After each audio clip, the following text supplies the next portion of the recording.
Welcome to Uncommon DevOps Wisdom by Uncommon Sense Consulting. Picture this. An estimated 45% of features in software are never used. That's right. Almost half of all the work that goes into developing software ends up being a waste of time and resources. This over-engineering phenomenon is a common pitfall in the realm of software development. It's like building a spaceship to cross a river when a simple boat would suffice. The unnecessary complexity not only consumes valuable time and resources, but also introduces potential points of failure, making the software more vulnerable to bugs and less maintainable in the long run. Over-engineering is often a result of well-intentioned efforts. Developers, in their quest to create the best possible product, often fall into the trap of adding features or complexities that aren't necessary to meet the user's needs. This gold plating often stems from a desire to future-proof the software or to cater for every possible scenario, no matter how unlikely. However, these just-in-case features come with a price. Each additional feature requires time to design, develop, test, and maintain. These are all valuable resources that could be better spent elsewhere. Moreover, an overly complex system can have a detrimental effect on productivity. It can slow down the development process as developers have to navigate through a labyrinth of unnecessary features and code. It can also make the software more difficult to use, potentially alienating users and leading to a poor user experience.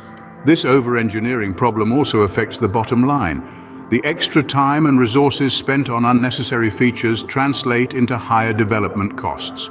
And these costs can continue to accumulate over the life of the software as these features need to be maintained and updated.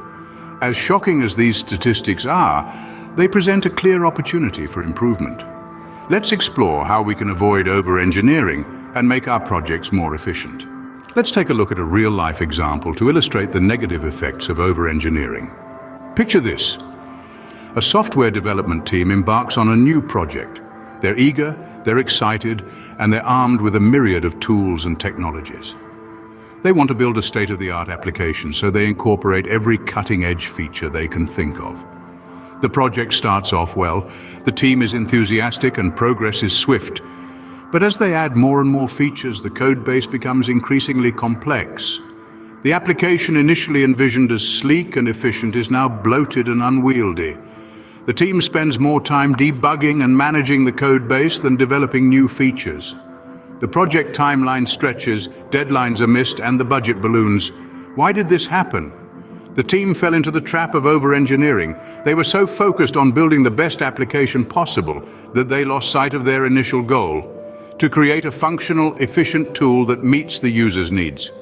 They didn't follow the KISS principle, keep it simple, stupid. They also ignored the Yagni rule, you aren't going to need it. They added features and complexities that weren't necessary, leading to wasted time and resources. How could this have been avoided? The team could have started with an MVP, a minimum viable product. This would have allowed them to focus on the essential features first, and then add more as needed. They could have also used the single responsibility principle, giving each component or class a single job to avoid unnecessary complexity. And they could have embraced the fail fast philosophy, prototyping and testing early to identify issues and iterate quickly. This case study shows us that over-engineering can lead to wasted resources and lost time. But it doesn't have to be this way. There are strategies we can implement to avoid these pitfalls. Now that we understand the problem, let's talk about the solution.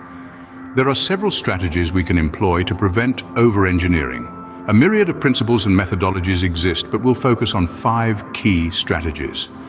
First up is Yagni, or you aren't going to need it. This principle encourages us to avoid adding functionality until it is absolutely necessary. By focusing on what's needed right now, we sidestep the temptation to develop for hypothetical future scenarios that may never occur. Next, we have KISS, which stands for Keep It Simple, Stupid. This strategy suggests that systems work best if they are kept simple rather than made complex. Simplicity should be a key goal in design, and unnecessary complexity should be avoided. The third strategy is the concept of minimum viable product, or MVP. This is about building the most basic version of your product that still delivers the core functionality. Start with the essentials, get it into the hands of users, and then build from there based on real-world feedback. Our fourth strategy is fail fast. Don't be afraid to prototype and test early. The quicker we identify flaws and gaps, the quicker we can iterate and improve. Remember, an early failure can prevent a massive failure down the line. Lastly, we have the single responsibility principle, or SRP. This principle suggests that a component or class should have one and only one reason to change. By giving each component a single responsibility, we avoid unnecessary complexity and bloat. By implementing these strategies, we can avoid over-engineering and make our projects more efficient and effective. Remember, the key is to focus on what's necessary, avoid unnecessary complexity, and be agile and adaptable. Over-engineering is a trap that can easily ensnare us, but with these strategies in our tool belt, we're well equipped to sidestep it. We've discussed the problem of over-engineering and the strategies to prevent it. Now it's your turn to take action. Implementing these strategies in your own projects is not just a suggestion, it's a call to action. A call to streamline your processes, to focus on what really matters, and to avoid the pitfalls of overthinking and over-engineering. When you start implementing these strategies, you'll begin to see the benefits unfold. The first one is increased efficiency.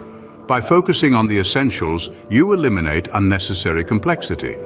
This, in turn, reduces the time spent on tasks that don't add value to your project. That's time which can be better utilized on other important aspects of your work.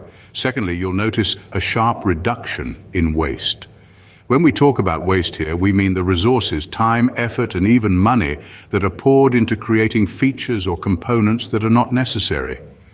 By sticking to the Youngni principle, you aren't going to need it, and by creating a minimum viable product, you ensure that every element you build serves a purpose. Lastly, you'll start to see faster project completion times.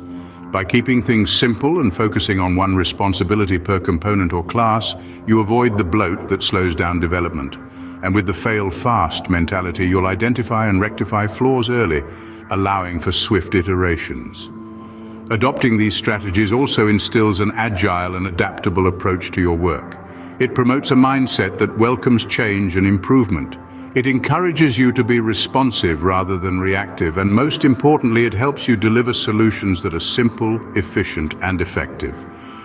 By implementing these strategies, you're not just improving your projects, you're also enhancing your skills as a DevOps practitioner.